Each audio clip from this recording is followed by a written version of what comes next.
न्यायालयामध्ये सगळी बोगस कागदपत्र हजर करून विरोधकांना सहकार्य करत आहे, हा माझा पुराव्यानिशी आरोप आहे या अधिकाऱ्यांच्यावर. त्यामुळे यावर काय कारवाई करणार हे मला कळावे.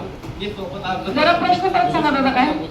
हे आधी माझ्या शेजारी बांधकाम करणे चालू होते, त्याबरोबर मी नगरपालिकेला तक्रार केली.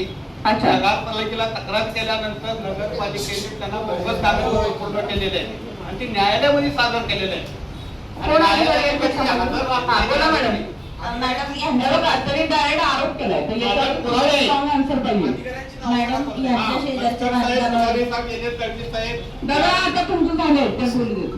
यांच्या शेजारच्या बांधकामावरती यांनी तक्रार केली होती, हेतवडे म्हणून होते त्यांच्यावरती.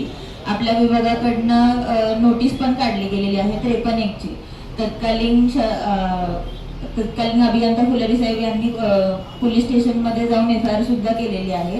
जेव्हा हा विषय कोर्टामध्ये गेला, कोर्टामध्ये आता सध्या निशाणी 5 चालू आहे. निशाणी 5 म्हणजे स्टे आहे, त्याच्यावरती आपल्याला काही तिथे कारवाई करता येत नाही जोवर निकाल लागेल तोवर. त्याच्यामुळे सध्या कारवाई मॅडम स्थगित आहे कोर्टाच्या निकालानुसार. दादा आता हे न्यायप्रविष्ट गोष्ट झाली आहे.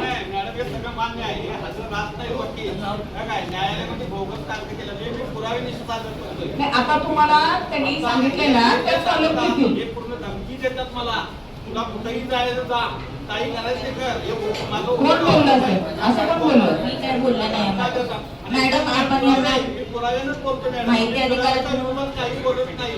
कारण एवढे प्रसिद्ध अधिकारी येते बसलेले एक तर दादा आता काय काळजी करू नका. ते कोर्टात गेले त्या पद्धतीने कोर्टाकडे आलेला कागदपत्र हजर करून हजरच राहत नाही कोर्टात. कोर्टात हजरच नाही. न्यायालयाने अशी ओढलेले काय काय अधिकारी काय सांगतात.